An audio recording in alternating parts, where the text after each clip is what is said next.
नमस्कार सभी को। आज हमारा फोर्थ डे यानी चौथा दिन है और आज हम टॉपिक्स करने वाले हैं वो है गवर्नमेंट ऑफ इंडिया एक्ट 1919 जिसको मॉन्टेगो कैल्मस्फोर्ड रिफॉर्म भी कहते हैं। दूसरा टॉपिक करेंगे गवर्नमेंट ऑफ इंडिया एक्ट 1935 और लास्ट करेंगे इंडियन इंडिपेंडेंस एक्ट ऑफ 1947। और यहाँ पे हमारा जो कॉन्स्टिट्यूशनल डेवलपमेंट हुआ था भारत में वो जो है बिफोर इंडिपेंडेंस, वो सारे टॉपिक्स जो है खत्म हो जाएंगे। चलिए स्टार्ट करते हैं। गवर्नमेंट ऑफ इंडिया एक्ट 1919 जिसको हम क्या कहते हैं, मॉन्टेगो कैल्मस्फोर्ड रिफॉर्म कहते हैं। क्यों कहते हैं मॉन्टेगो कैल्मस्फोर्ड रिफॉर्म? क्योंकि इस टाइम पे जो एडविन मॉन्टेगो था वो सेक्रेटरी था, secretary of state for India. वही secretary of state for India जिस पोजीशन को क्रिएट किया गया था इन द ईयर 1858, 1858 में। और कैल्मस्फोर्ड क्यों कहते हैं? क्योंकि लॉर्ड कैल्मस्फोर्ड जो था उस टाइम पे वायसराय था इंडिया का 1916 से 1921 के बीच में। और कुछ बहुत इंपॉर्टेंट इवेंट्स जो हुए थे वो कैल्मस्फोर्ड के टाइम पे हुए थे। एक तो हो गया आपका गवर्नमेंट ऑफ इंडिया एक्ट 1919 का आना, दूसरा जो है रॉयलेट एक्ट आया था, तीसरा जो है वर्ल्ड वॉर वन जो है वो इन्हीं के टाइम पे जो है वो खत्म हुआ था भारत में या ऑल ओवर वर्ल्ड। सबसे इंपॉर्टेंट इवेंट जलियांवाला बाग मैसेकेयर जो हुआ था 1919 में, ये भी इनके टाइम पे हुआ था। उसके बाद गांधी जी ने जो नॉन कॉपरेशन मूवमेंट लॉन्च किया था 1920 में, प्रिसाइजली 1 अगस्त को, ये भी कैल्मस्फोर्ड के टाइम पे हुआ था। सबसे important provision, it relax the central control over the provinces. ऐसा नहीं है कि सेंट्रल फीचर जो है उसने कंप्लीटली पावर दे दिया प्रोविंसेस को, थोड़ा रिलैक्सेशन दे दिया। कि relaxation in the sense subjects का जो है डेमार्केशन कर दिया। जैसे कि जो सेंट्रल सब्जेक्ट्स होंगे उस पर सिर्फ और सिर्फ सेंट्रल गवर्नमेंट यानी सेंट्रल काउंसिल कानून बनाएंगे, और कुछ सब्जेक्ट्स जो है प्रोविंशियल कर दिया गया है। जैसे अभी भी हम देखते हैं कि यूनियन लिस्ट होता है जिसपे सिर्फ और सिर्फ केंद्र सरकार कानून बनाती है, उसके बाद होता है स्टेट लिस्ट जिसपे सिर्फ और सिर्फ राज्य सरकार कानून बनाती है। वैसा ही कुछ किया गया था उस टाइम पे, कब? 1919 एक्ट के तहत। इसका ये मतलब नहीं था कि आपने जो है कंप्लीट फेडरलिज्म का कॉन्सेप्ट लेके आया, नहीं।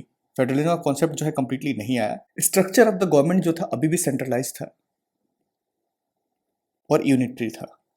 मतलब ज्यादा पावर जो है अभी भी सेंटर के पास ही था, सेंट्रल काउंसिल के पास। फर्दर इन्होंने क्या किया, it further divided the provincial subjects. जो सब्जेक्ट्स हमने स्टेट को दिया, स्टेट, आप प्रोविंस को स्टेट मान लो, जैसे अभी हमारा केंद्र सरकार होता है, राज्य सरकार होता है, उसी टाइम पे स्टेट मान लो। तो उस प्रोविंशियल सब्जेक्ट को भी डिवाइड कर दिया गया। किसमें? एक होता है ट्रांसफर्ड सब्जेक्ट और दूसरा हो रिजर्व सब्जेक्ट। ट्रांसफर्ड सब्जेक्ट और रिजर्व सब्जेक्ट दोनों को एडमिनिस्टर गवर्नर ही करेगा। जो रिस्पेक्टिव गवर्नर होगा वहां पे, एडमिनिस्टर्ड बाय गवर्नर।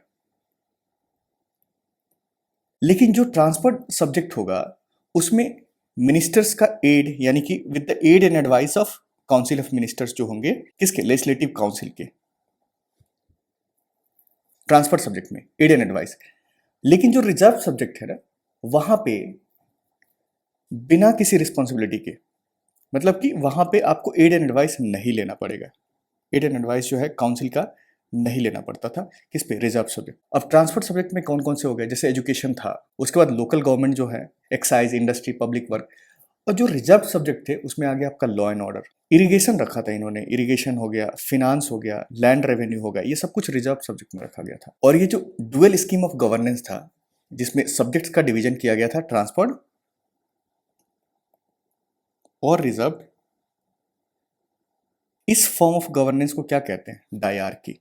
तो डायआर्की कंसेप्ट जो है ये आया था कब? Government of India act 1919। इसमें सब्जेक्ट्स का डिवीजन होता है, ये ध्यान रखिएगा। सेक्रेटरी ऑफ स्टेट और गवर्नर जनरल, गवर्नर जनरल अर्थात वायसराय, इनके पास क्या पावर थी? जो ये सब्जेक्ट्स थे, तो जो हमने सब्जेक्ट्स को ट्रांसफर कर दिया है उसमें कोई इंटरफेरेंस अलाउड नहीं होगा।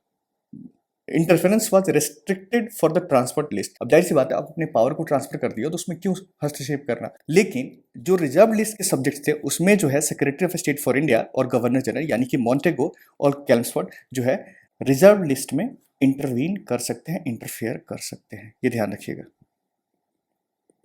सबसे ज्यादा ये पूछा जाता है, सबसे इंपॉर्टेंट है, most important. It introduce for the first time the concept of दो चीजों का। एक तो डायरेक्ट इलेक्शन। डायरेक्ट इलेक्शन पूछे simple, government of India 1919। Indirect election का प्रोविजन हमने देखा था इंडियन काउंसिल एक्ट ऑफ 1892, 1892 में। इन्होंने बाई कैमरलिज्म का कॉन्सेप्ट लेके आते हैं। जो इंडियन लेजिस्लेटिव काउंसिल था उसको अब बाई कैमरल लेजिस्लेचर बना दिया गया। बाई कैमरल लेजिस्लेचर का मतलब हो गया एक अपर हाउस होगा, जैसे अभी हमारा राज्यसभा होता है, और एक लोअर हाउस होगा जिसको लोकसभा कहते हैं, बट तब जो है उसको अपर हाउस को काउंसिल ऑफ स्टेट तब भी कहते थे, अब भी कहते हैं, लेकिन लोअर हाउस को उस वक्त लेजिस्लेटिव असेंबली कहते थे, गवर्नमेंट ऑफ इंडिया एक्ट 1919 के टाइम पे। इसमें प्रोविजन क्या था, the majority of the members, majority not all, ध्यान रखिएगा, नॉट ऑल, ऑल नहीं, majority of the members of the both the houses were chosen by direct election. अब इसमें क्या था, जो मेजोरिटी ऑफ मेंबर्स थे बोथ द हाउसेस जिनको चूज किया जाता था डायरेक्ट इलेक्शन से, उसमें जैसे लेजिस्लेटिव असेंबली जो था उसमें 145 मेंबर्स थे इन टोटल, और जो अपर हाउस यानी कि काउंसिल ऑफ स्टेट जो था उसके कितने मेंबर्स थे, 60 मेंबर्स थे। इनका 155 मेंबर्स का टेन्योर होता था 3 साल का, 3 इयर्स का, और जो अपर हाउस है उनका टेन्योर होता था 5 इयर्स का। ये बस मैं आपको समझाने के लिए बता रहा हूँ, ये एग्जाम में नहीं पूछा जाएगा, नहीं पूछा जाएगा, गारंटेड नहीं पूछा जाएगा। बहुत रेयरेस्ट ऑफ रेयर होता है कि जिस दिन दिमाग खराब होगा एग्जामिनर का तो वो पूछ सकते हैं। तो लेजिस्लेटिव असेंबली के जो 145 मेंबर्स थे उसमें मेजोरिटी यानी कि डायरेक्ट इलेक्शन से चूज करके आते थे 104, और बाकी 41 जो होते थे, 41 मेंबर्स जो थे वो नॉमिनेटेड थे। ये बस समझाने के लिए बता रहा हूँ मैं आपको, नॉमिनेटेड थे। तो यहाँ पे कुछ मेंबर्स जो होते थे नॉमिनेट होते थे, कुछ मेंबर्स इलेक्ट होते थे। तो ये चीजें याद रखिएगा कि मेंबर्स वेर नॉमिनेटेड और इलेक्टेड बोथ। और यहाँ पे जो 60 मेंबर्स थे इसमें भी क्या होता था, 33 जो है इलेक्टेड होते थे और बाकी 27 जो है नॉमिनेटेड होते थे। और कुछ इंपॉर्टेंट फीचर्स, यहाँ पे एक प्रोविजन डाला गया कि जो 6 मेंबर्स हैं हमारे वायसराय एग्जीक्यूटिव काउंसिल के, other than commander in chief, एक तो पोजीशन फिक्स होगा कमांडर इन चीफ, वो ब्रिटिशर्स जो होंगे वो उस पोजीशन पे होंगे, लेकिन 5 में से जो 3 और एग्जीक्यूटिव काउंसिल के मेंबर होंगे तो 3 जो है भारतीय होंगे। ये प्रोविजन डाला गया। 3 of the 6 members of viceroy executive council other than commander in chief were to be Indian. जो कम्युनल रिप्रेजेंटेशन या फिर सेपरेट इलेक्टोरेट का सिस्टम जो स्टार्ट किया गया था 1909 में, 1909, जिसको मॉर्ले मिंटो रिफॉर्म कहते हैं, जहां पे मुस्लिम्स को सेपरेट इलेक्टोरेट दिया गया था। सेपरेट इलेक्टोरेट का मतलब मैंने बताया था कि जो मुस्लिम मेंबर होगा काउंसिल में वो सिर्फ और सिर्फ मुस्लिम वोटर्स द्वारा जो है वही चुना जाएगा। सेम सिस्टम जो है एक्सटेंड करता है कुछ और लोगों को, सिख, इंडियन क्रिश्चियंस को, एंग्लो इंडियंस को और यूरोपियंस को। तो जो सेपरेट इलेक्टोरेट का सिस्टम 1909 में स्टार्ट किया गया था, 1919 में 4 अन्य ग्रुप को जो है एक्सटेंड किया जाता है, इसमें Sikh, Indian Christian, Anglo Indians and Europeans. ये ध्यान रखिएगा। और वोटिंग जो हो रही थी, यानी कि वोटिंग हो रहा था, जाहिर सी बात है डायरेक्ट इलेक्शन का कॉन्सेप्ट आया था तो वोटिंग होना था। तो क्या सबको वोटिंग राइट्स थे? जैसे अभी हमारा कॉन्सेप्ट क्या है, यूनिवर्सल एडल्ट फ्रेंचाइजी। 1950 में जब इलेक्शन कमीशन ऑफ इंडिया आया था तो उस टाइम पे क्या था, सबको वोटिंग राइट्स दिया गया। जो भी 21 साल से ऊपर थे उनको वोटिंग राइट्स दिया गया। वो 21 साल को बाद में 61st अमेंडमेंट एक्ट से घटाकर 18 कर दिया गया, वे बैक इन 1989, 1989 में। लेकिन 1919 में लिमिटेड नंबर ऑफ पीपल जो थे उनको वोटिंग राइट्स थी, जिसमें आधार क्या था, प्रॉपर्टी, टैक्स और एजुकेशन। अभी क्या है, यूनिवर्सल एडल्ट फ्रेंचाइजी कॉन्सेप्ट क्या होता है, आप किसी भी रेस, किसी भी रिलीजन, किसी भी मजहब से हो, किसी भी जेंडर से हो, डजेंट मैटर, अगर आप 18 से ऊपर हो तो आप वोट दे सकते हो। Some women could also vote. Women को जो है वोटिंग राइट्स हमने 1919 में ही दे दिया था, बाकी ब्रिटिश यूएसए में हमारे बाद आया था, ये ध्यान रखिएगा। कुछ और important provision, it created a new office, उसका नाम क्या था, high commissioner for India in London. और ये जो high commissioner for India in London office जो क्रिएट किया गया था, इसमें इसको कुछ काम तो दिया जाएगा। तो जो कुछ फंक्शन पहले secretary of state for India जो है वो निभा रहे थे, उनके कुछ फंक्शंस जो है इनको ट्रांसफर कर दिया जाता है कि देखो ये वाला काम जो है पार्टिकुलर आप देखोगे। एक प्रोविजन ये भी डाला इन्होंने, establishment of public service commission, जिसको हम अभी यूनियन पब्लिक सर्विस कमीशन कहते हैं, उस वक्त फेडरल पब्लिक सर्विस कमीशन कहा जाता था। और इसी फेडरल पब्लिक सर्विस कमीशन का एस्टैब्लिशमेंट हुआ था 1 अक्टूबर 1926 में, जिसको बाद में यूपीएससी कर दिया गया 1950 में, यूनियन पब्लिक सर्विस कमीशन। तो पब्लिक सर्विस कमीशन जो यूपीएससी होता है वो पहले फेडरल पब्लिक सर्विस कमीशन था, जिसकी स्टैब्लिशमेंट हुई थी 1919 एक्ट के तहत। एक इंपॉर्टेंट प्रोविजन इसमें यह भी था कि ये बोला कि हम स्टैट्यूटरी कमीशन जो है, जब भी हमारा ये 1919 का एक्ट लागू होगा, कब हुआ था, 1921, 10 साल बाद हम इंक्वायरी करेंगे, देखेंगे कि क्या ये सारा काम जो है हम सही से करे हैं या नहीं करे हैं, क्या जरूरत है।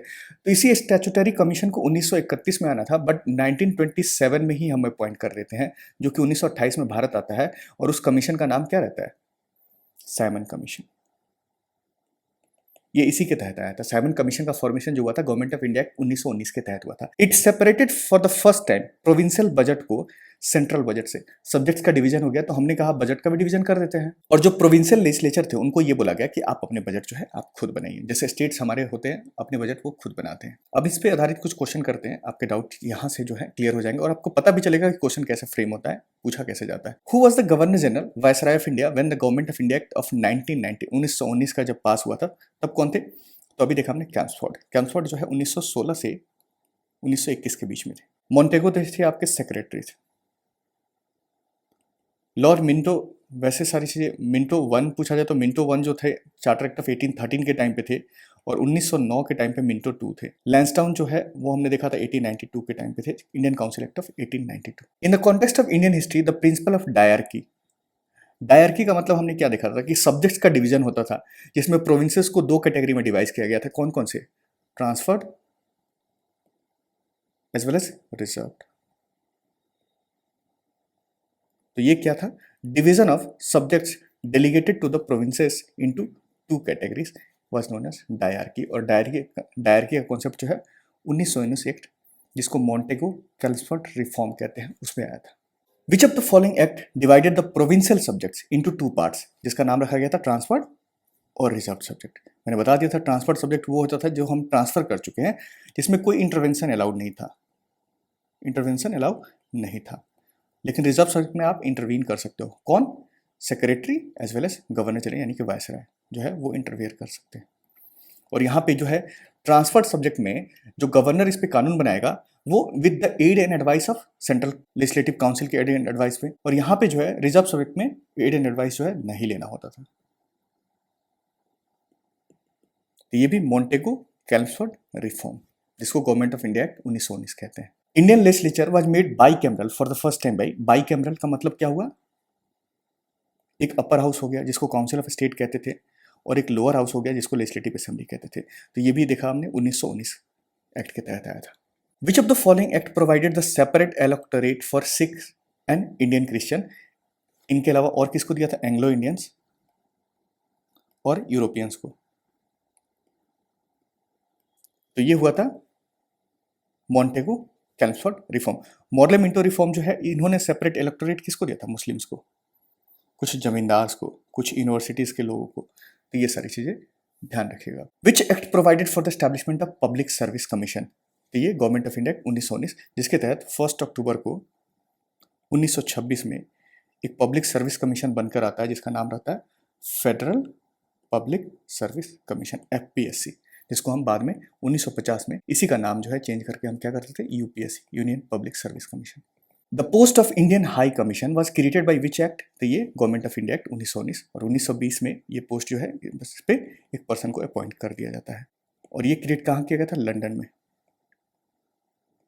और इनको कुछ पावर जो है secretary of state for India जो थे उनके कुछ पावर जो है इनको दे दिया जाता है कि आप इस पे काम करो। नेक्स्ट है हमारा government of India act of 1935, 1935 का गवर्नमेंट ऑफ इंडिया एक्ट, जिसको blue print of Indian constitution कहते हैं। ये एक्ट जो है पास हुआ था किसके टाइम पे? Lord Willingdon. और इनका टाइम पीरियड देखोगे कंप्लीटली 5 साल के लिए भारत में थे, 1931 से 1936 के बीच में, 1931 से 1936 के बीच में। इनके टाइम पे ही पूना पैक्ट साइन हुआ था। गवर्नमेंट ऑफ इंडिया एक्ट 1935 की बात करें तो इसको blue print of Indian constitution कहते हैं, ब्लू प्रिंट, क्योंकि बहुत सारे फीचर्स जो थे इसके एज इट इज या फिर इससे इनडायरेक्टली जो है लिया गया था और उसको कॉन्स्टिट्यूशन यानी संविधान में डाला गया था। एक बहुत इंपॉर्टेंट फैक्ट जो है government of India act of 1935, शायद आपको पता हो ना हो, फैजपुर सेशन हुआ था 1936 का। फैजपुर सेशन यानी कि INC का, इंडियन नेशनल कांग्रेस का हर साल एक सेशन होता था। तो उस साल 1936 का सेशन जो है फैजपुर में हुआ था 1935 के बाद। उस सेशन को प्रिसाइड कर रहे थे JLN, जवाहरलाल नेहरू साहब, first prime minister of India. उन्होंने इस गवर्नमेंट ऑफ इंडिया एक्ट 1935 को चार्टर ऑफ स्लेवरी कहा था। ध्यान रखिएगा, ये चार्टर ऑफ स्लेवरी इंपॉर्टेंट है। इसको blue print of Indian constitution कहते हैं। इसी को चार्टर ऑफ स्लेवरी किसने कहा था? जवाहरलाल नेहरू साहब ने, INC सेशन फैजपुर 1936। तो गवर्नमेंट ऑफ इंडिया पास हुआ था लॉर्ड विलिंगडन के टाइम पे। इट प्रोवाइडेड, फीचर देखते हैं हम, it provided for the establishment of all India federation. All India federation का मतलब होगा कि उसमें प्रोविंसेस और as well as princely states जो है ना, दोनों मिल के एक नया यूनिट बनाएंगे जिसका नाम होगा ऑल इंडिया फेडरेशन। लेकिन फेडरेशन जो है कभी पिक्चर में आया ही नहीं, क्योंकि प्रिंसली स्टेट जो है इन्होंने ज्वाइन नहीं किया था, did not join.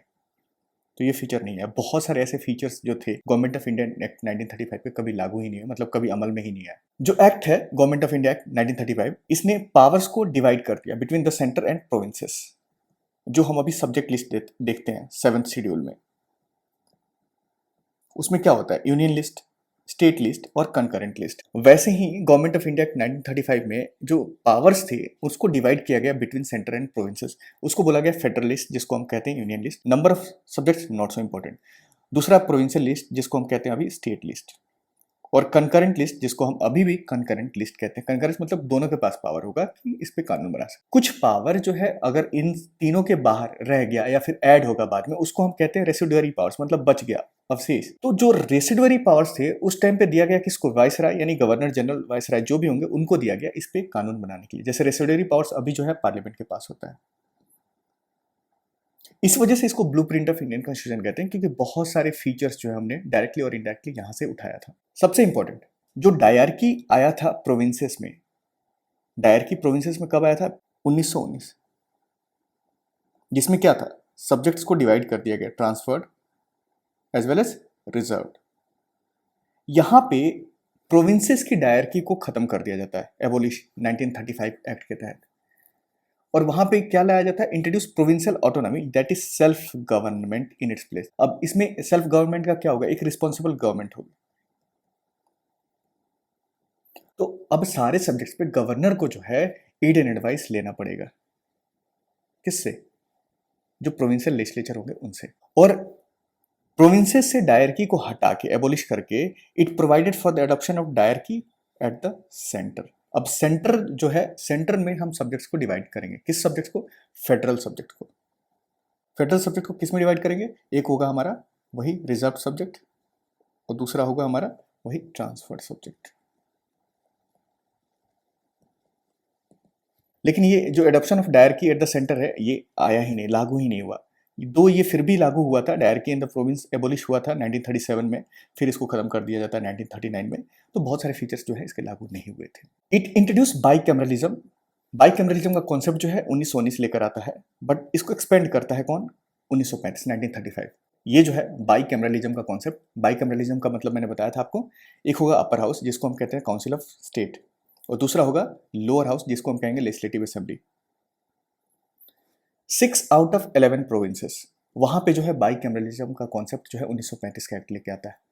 Bengal, Bombay, Madras, Bihar, Assam और यूनाइटेड प्रोविंस, जिसका बाद में नाम यूपी पड़ जाता है, प्रिसाइजली 24 जनवरी को 1950 में।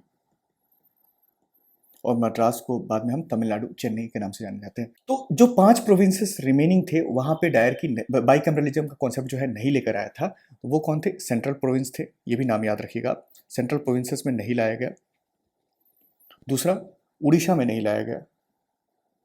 तीसरा, नॉर्थ वेस्ट फ्रंटियर प्रोविंस जो था उसमें भी नहीं लाया गया। चौथा, सिंध में नहीं लाया गया। और पांचवा, पंजाब में है जो नहीं लाया गया। और जब हमारा देश आज़ाद हुआ था इंडिपेंडेंस के टाइम पे, टोटल प्रोविंसेस जो थे 17 प्रोविंसेस थे। नंबर याद रखिए, नाम not so important, 17 provinces in total. तो 5 में जो है बाइकैमरलिज्म का कॉन्सेप्ट नहीं आया, बाकी 6 में आया। किस में नहीं आया, सेंट्रल प्रोविंसेस में नहीं आया, उड़ीसा में नहीं आया, सिंध में नहीं आया, पंजाब में नहीं आया और नॉर्थ वेस्ट फ्रंटियर प्रोविंस। तो देखोगे वेस्टर्न साइड के 3 जो है वहां पे नहीं आया और उड़ीसा और सेंट्रल प्रोविंस नहीं आया, बाकी सब में आ गया था बाइकैमरलिज्म कॉन्सेप्ट। यहाँ पे जो कॉम्युनल रिप्रेजेंटेशन का सिस्टम था जिसको स्टार्ट किया गया 1909 में, उसको एक्सटेंड किया गया फिर 1919 में। 1919 में अभी देखा हमने किसको किसको दिया गया, Sikh, Indian Christian, Anglo Indians और यूरोपियंस को। 1935 आते आते अब इन्होंने थोड़ा और इसको एक्सटेंड कर दिया गया, किसके लिए, depressed classes that is schedule caste, क्योंकि पूना पैक्ट भी साइन हुआ था तो इनको देना ही था। कुछ विमेंस को भी राइट दिया गया, कुछ लेबर जो वर्कर्स थे उनको भी दिया गया। पहले क्या था, प्रॉपर्टी टैक्स ये सब आधार था। तो जो फ्रेंचाइजी है उसको एक्सटेंड किया जाता है और नियरली ऐसा माना जाता है कि गवर्नमेंट ऑफ इंडिया 1935 आते आते 10% जो है पॉपुलेशन को नियरली वोटिंग राइट्स मिल गई थी। अभी भी आपका यूएएफ यूनिवर्सल एडल्ट फ्रेंचाइजी का कॉन्सेप्ट जो है अभी भी नहीं आया है। ये कब आएगा, 1950 में आएगा।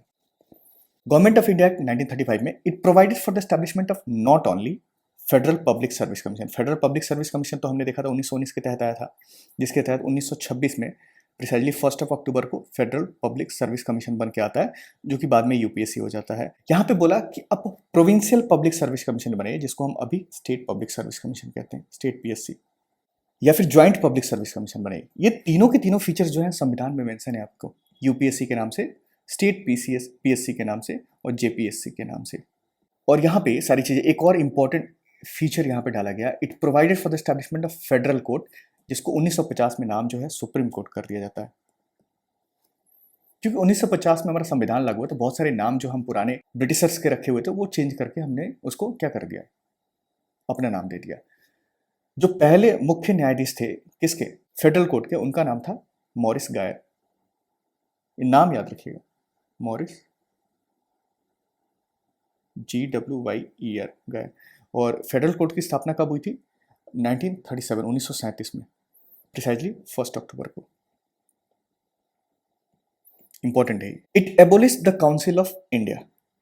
दो चीज को एबोलिश किया था गवर्नमेंट ऑफ इंडिया एक्ट 90, एक तो डायरकी जो प्रोविंस में था उसको एबोलिश किया था, और जो काउंसिल ऑफ इंडिया था, काउंसिल ऑफ इंडिया जो है 1858 में स्टार्ट किया था। अगर आपको याद होगा, कल के वीडियो में हमने देखा था 1858 में 15 मेंबर की एक काउंसिल बॉडी होती थी, जिसको प्रिसाइड कौन करता है, चेयरमैनशिप कौन करता है, secretary of state for India जो है उसका चेयरमैन होता था। उसको एबोलिश कर दिया किसने, गवर्नमेंट ऑफ इंडिया 1935। सबसे सुपर इंपॉर्टेंट, इन्होंने जो है एक प्रोविजन लाया 1935 में कि बर्मा, यानी कि जो हम करंटली जिसको म्यांमार कहते हैं, उसको भारत से सेपरेट किया जाए, हटाया जाए। बर्मा जो है उसको कंप्लीटली एनेक्स हुआ था 1886 में, 1886 में। उस टाइम पे जो गवर्नर जनरल था, सॉरी वायसराय जो था, उसका नाम था डफरीन।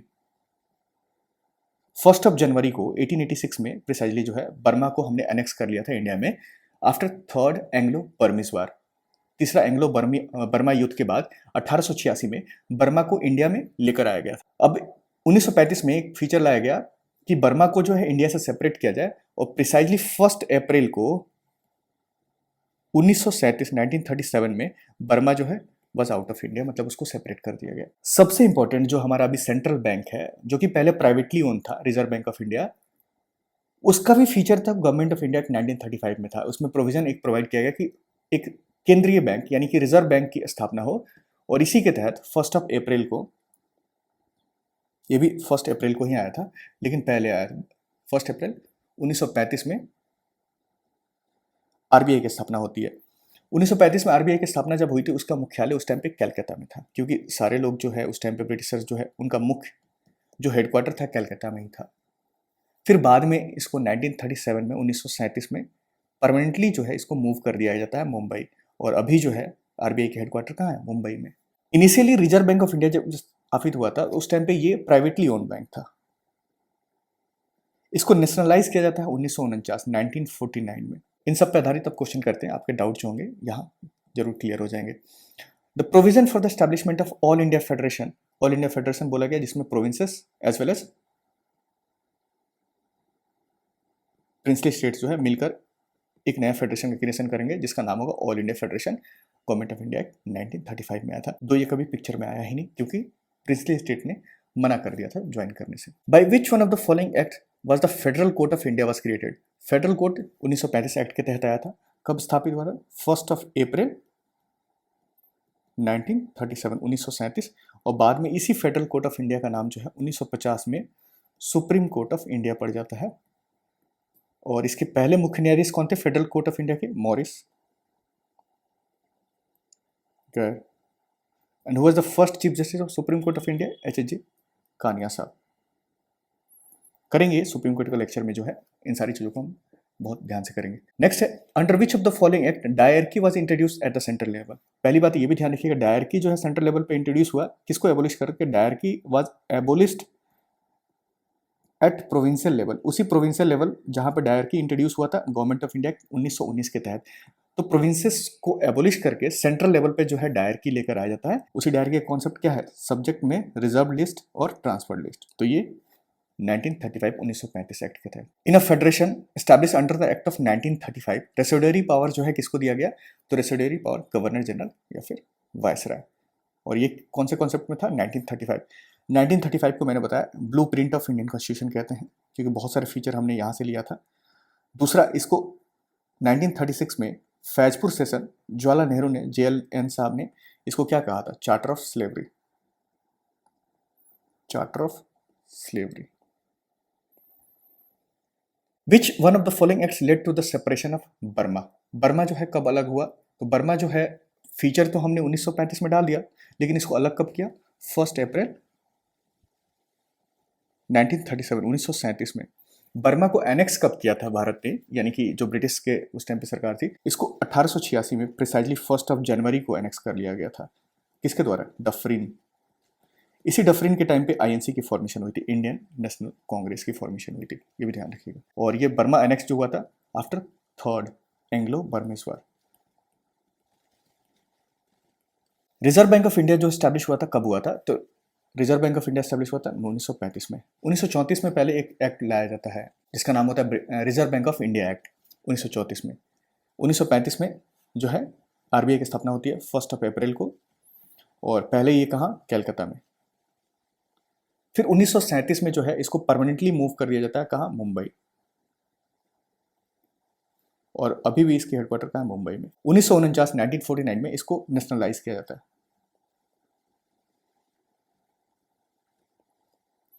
और इसके पहले जो गवर्नर थे RBI के, उसका नाम था क्या? Osborne Smith. ऑस्बॉर्न, ये याद रखिएगा, फैक्चुअल डेटा है, ऑस्बॉर्न स्मिथ।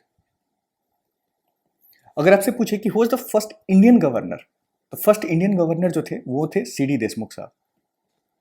CD देशमुख साहब। इनफैक्ट जब हमारा देश आज़ाद हुआ था उस वक्त भी CD देशमुख साहब ही हमारे क्या थे? गवर्नर थे RBI के। इनका ड्यूरेशन जो था 1943 से 1943 से 1949 तक था। अच्छा, कमेंट सेक्शन में आप मुझे बताओ कि ऐसे कौन सा RBI का गवर्नर है जो कि बाद में प्रधानमंत्री बनता है? अभी जो है हमारे RBI के गवर्नर जो है करंटली, उनका नाम है क्या? संजय मल्होत्रा। जब मैं ये वीडियो रिकॉर्ड कर रहा हूँ तब संजय मल्होत्रा जी हैं। और संजय मल्होत्रा जो हमारे 26th RBI गवर्नर है। इनसे पहले शक्तिकांत दास थे, और इनका जो ड्यूरेशन स्टार्ट हुआ संजय मल्होत्रा का, ये कब हुआ?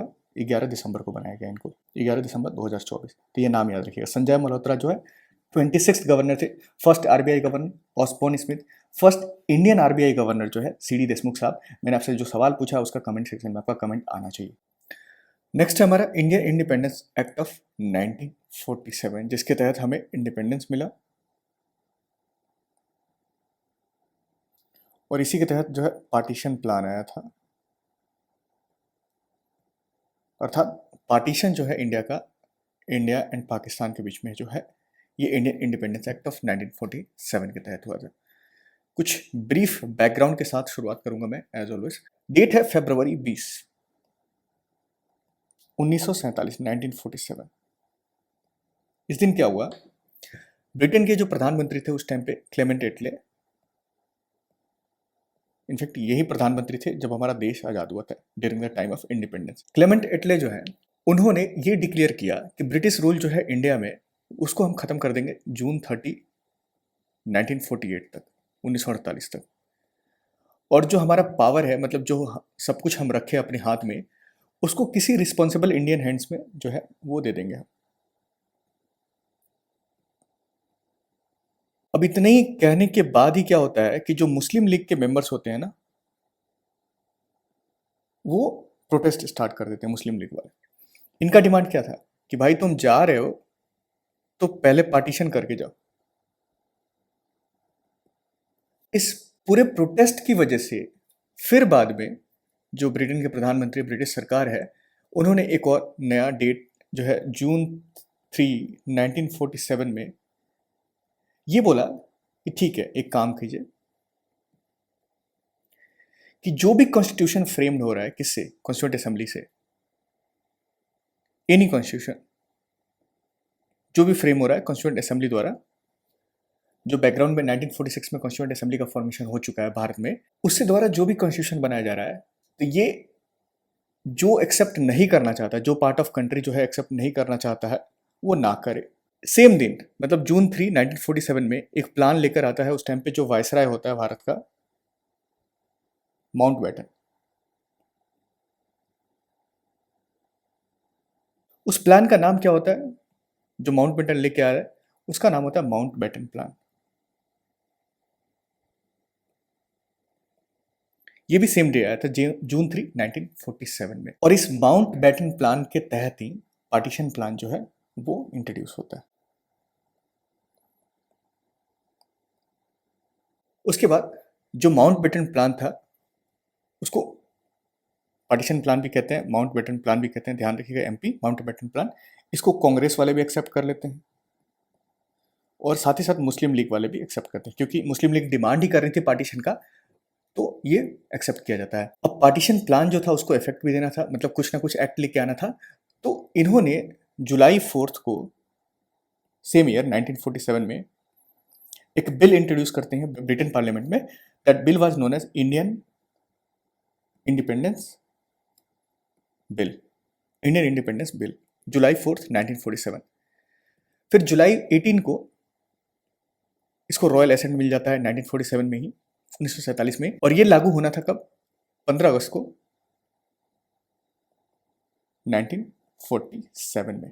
ठीक है, तो ये था, ये जो बिल है वही बिल बाद में बनता है इंडियन इंडिपेंडेंस एक्ट ऑफ 1947, जिसके फीचर्स को हमें देखना है। तो चलिए स्टार्ट करते हैं फिर। Indian independence act of 1947, it ended the British rule in India. British rule जो था, जो कि 1600 में, मैं बता दूं ईस्ट इंडिया कंपनी की स्थापना हुई थी 1600 में, और 1947 में ये भारत जो है छोड़कर चले गए थे। और ये बोला कि इंडिपेंडेंट इंडिया जो है अब सोवरेन स्टेट है। सोवरेन मतलब कि अब अपनी कहानी आप खुद लिखो। फ्रॉम अगस्त 15 1947 में ही इन्होंने प्लान प्रोवाइड किया, किसका? पार्टीशन ऑफ इंडिया, और दो इंडिपेंडेंट डोमिनियंस का क्रिएशन कर दिया, इंडिया और Pakistan, with the right to secede, मतलब कि आप बाहर हो जाओ फ्रॉम ब्रिटिश कॉमनवेल्थ। कॉमनवेल्थ इनका मेंबरशिप चलता था, जहाँ जहाँ ब्रिटिश ने अपना इम्पेरियलिज्म, मतलब अपनी अपनी सरकार बनाई थी, वो मेंबर चाहे तो कोई भी जुड़ सकते हैं, कुछ बेनिफिट्स उनको ये बाद में देते थे। इसमें एक और फीचर था, it abolish the office of viceroy, जिसको क्रिएट किया गया था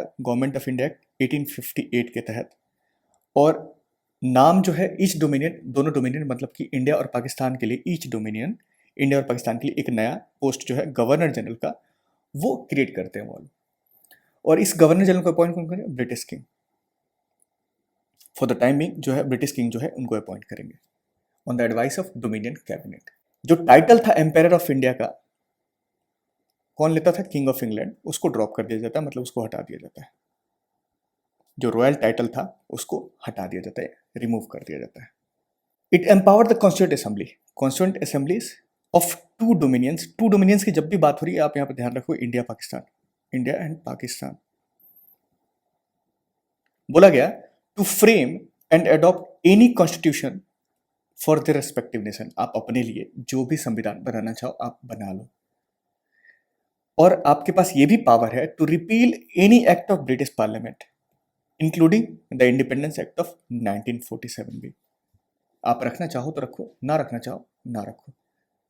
और ये भी बोला गया ब्रिटेन पार्लियामेंट ने, इस एक्ट के तहत ये भी बोला गया कि जो भी एक्ट पास होगा ब्रिटिश पार्लियामेंट में आफ्टर 15 अगस्त 1947 के बाद, वो किसी पे लागू नहीं होगा, अगर अनटिल अनलेस आपका लेजिस्लेचर जो है उसको एक्सेप्ट करना चाहे। तो हम आप पे इम्पोज नहीं करेंगे। पहले क्या होता था, वो डायरेक्टली जो है इम्पोज हो जाता था। जो ब्रिटिश पार्लियामेंट जो भी कानून बनाएगी वो इन दोनों के लिए लागू होना, दोनों मतलब सिर्फ इंडिया के लिए, उस टाइम पे इंडिया ही था, तो इनके लिए लागू होना था। आगे क्या होता है, it abolish the office of secretary of state for India. ये वही secretary of state for India है जिसको क्रिएट किया गया था 1858 में। तो 1858 का वायसराय भी एबोलिश कर दिया गया। 1858 का secretary of state for India भी एबोलिश कर दिया जाता है इंडियन इंडिपेंडेंस एक्ट ऑफ 1947 के तहत। और इनका जो पावर था, कुछ जो फंक्शंस थे secretary of state for India के, वो secretary of state for Commonwealth affairs, जिसको बोला गया अगर आप चाहो तो ज्वाइन कर लो। बाद में 1949 में जो है इंडिया इसको ज्वाइन करता है कॉमनवेल्थ को। और जो लास्ट सेक्रेटरी थे उनका नाम था विलियम हारे, और पहला जो सेक्रेटरी था उसका नाम मैंने बताया था आपको, स्टैनले, लॉर्ड स्टैनले। दोनों नाम याद रखिएगा, विलियम हारे और लॉर्ड स्टैनले। इन्होंने ये बोला, it proclaim the lapse of British paramountcy. किस पे? इंडियन प्रिंसली स्टेट्स पे जो पावर था इनका वो भी खत्म होता है। जो ट्रीटी रिलेशन इन्होंने ट्राइबल एरियाज के साथ किया था वो सारे संबंध भी ये हम आज खत्म करते हैं। और प्रिंसली स्टेट्स को इन्होंने ये बोला इधर टू ज्वाइन इंडिया या तो आप इंडिया को ज्वाइन कर लो, या तो आप चाहो तो पाकिस्तान को ज्वाइन कर लो, या दोनों को ज्वाइन नहीं करना चाहते हो तो आप यू कैन रिमेन इंडिपेंडेंट। तो आपके पास ये पावर है, इधर टू ज्वाइन इंडिया, इधर टू ज्वाइन पाकिस्तान, और टू रिमेन इंडिपेंडेंट। किसको दिया गया? प्रिंसली स्टेट्स को। जो अपॉइंटमेंट हुआ करता था पहले सिविल सर्वेंट्स का, और उसके लिए कुछ सीट्स जो है रिजर्व होता था, कुछ पोस्ट जो है रिजर्व किया जाता था, और उसकी अपॉइंटमेंट कौन करता था? Secretary of state for India. अभी देखा हमने इस पोस्ट को एबोलिश कर दिया गया, तो जाहिर सी बात है ये भी खत्म किया जाएगा। Secretary of state for India जो है पोस्ट एबोलिश कर दिया जाता है 1947 एक्ट के तहत। तो जो अपॉइंटमेंट होती थी सिविल सर्वेंट की secretary of state for India, उसको भी खत्म कर दिया जाता है। लेकिन एक चीज ये बोला जाता है कि जिसकी भी अपॉइंटमेंट हुई है बिफोर 15 अगस्त 1947, वो जब तक उनका सर्विस है वो एज इट इज रहेंगे, they will enjoy all the benefits. और इन सब के बाद क्या होता है, मिडनाइट में ही 15 अगस्त को 1947 में ही पाकिस्तान जो है 14 अगस्त को खुद को अलग कर लेता है। किससे? इंडिया से। और भारत जो है अपने आप को आज़ाद करता है किस दिन? 15 अगस्त को 1947 में। उस टाइम पे जो वायसराय होता है उसका नाम अब गवर्नर जनरल ऑफ इंडिया पड़ जाता है, गवर्नर जनरल ऑफ इंडिया। और वायसराय कौन होता है? माउंटबेटन। माउंटबेटन जो है उस टाइम पे जवाहरलाल नेहरू को फर्स्ट प्रधानमंत्री का शपथ दिलाता है, first prime minister of India. JLN, मैंने बताया था जेएलएन साहब ने गवर्नमेंट ऑफ इंडिया 1935 को क्या कहा था? Charter of slavery. और जो कॉन्स्टिट्यूएंट असेंबली जिसकी फॉर्मेशन 1946 में, ये कल देखेंगे हम लोग, 1946 में कॉन्स्टिट्यूएंट असेंबली का फॉर्मेशन होता है, उसको जो है पार्लियामेंट बना दिया जाता है, पार्लियामेंट ऑफ इंडिया।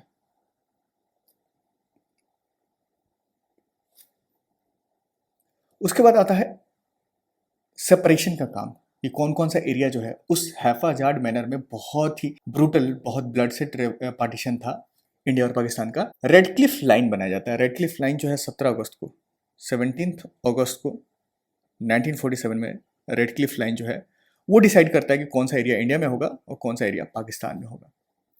जो पाकिस्तान है included the provinces of West Punjab, ये वेस्ट की तरफ है, सिंध, बलूचिस्तान। अब देखोगे आप, एक तरफ कंप्लीटली वेस्ट और दूसरी तरफ कंप्लीटली ईस्ट। तो जहाँ पे मुस्लिम मेजोरिटी थी वहाँ पे ऐसे ईस्ट बंगाल, ये आपको आ गया वेस्ट में, नॉर्थ वेस्ट फ्रंटियर प्रोविंस जो है आपको वेस्ट में आ गया, और डिस्ट्रिक्ट ऑफ साइलहेट इन असम। तो ईस्ट बंगाल और डिस्ट्रिक्ट ऑफ साइलहेट इन असम जो है ये दिया जाता है पाकिस्तान को, और वेस्टर्न साइड में वेस्ट पंजाब, सिंध, बलूचिस्तान और नॉर्थ वेस्ट फ्रंटियर प्रोविंस ये भी पाकिस्तान को दिया जाता है। और नॉर्थ वेस्ट फ्रंटियर प्रोविंस और साइलहेट जो है रेफरेंडम कराया गया था। Referendum is a kind of, मतलब पर्टिकुलर कुछ चुनिंदा लोगों को वोटिंग करने की राइट दिया जाता है कि आप किस में शामिल होना चाहते हो। तो इन्होंने बताया था कि हम पाकिस्तान में शामिल होना चाहते हैं, साइलहेट और नॉर्थ वेस्ट फ्रंटियर प्रोविंस। अब इन सब पे रिलेटेड कुछ क्वेश्चन करते हैं।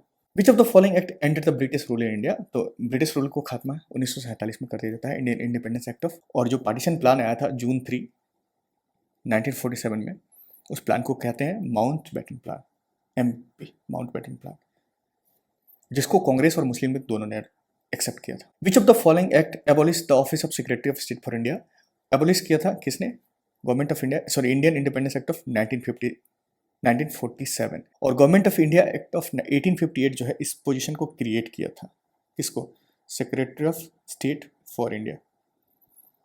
इनफैक्ट जो है 1947 एक्ट में वायसराय का जो डेजिग्नेशन था उसको भी एबॉलिश कर दिया जाता है, और इसकी जगह फिर से आ जाता है governor general of India. Who was the first governor general of independent India? तो first governor general independent India कौन थे? माउंटबेटन। अगर आपसे पूछे first Indian governor general of independent India, तो सी राजागोपालाचारी। मैं फिर से बता देता हूँ आपको सारे नाम। रॉबर्ट क्लाइव जो थे first governor of Bengal, Warren Hasting first governor general of Bengal, Lord William Bentinck first governor general of India, उसके बाद आपको Canning first viceroy of India, Mountbatten जो है last viceroy as well as first governor general of independent India, अभी देखा हमने, और C Rajagopalachari first Indian and last Indian governor general of independent India. इसके बाद पोजीशन जो है ये खत्म कर दिया जाता है। Who was the prime minister of Britain at the time of India's independence? He was none other than Clement Attlee. और क्लेमेंट एटले जो थे लेबर पार्टी के थे।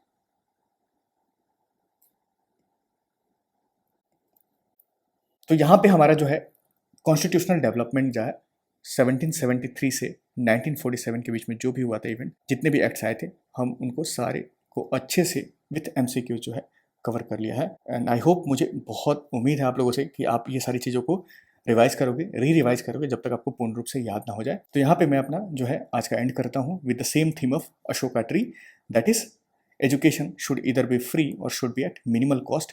शिक्षा या तो मुफ्त होनी चाहिए या न्यूनतम लागत पर होनी चाहिए, और यही हमारा थीम है, इसी पे काम करते रहेंगे। टाटा, सी यू।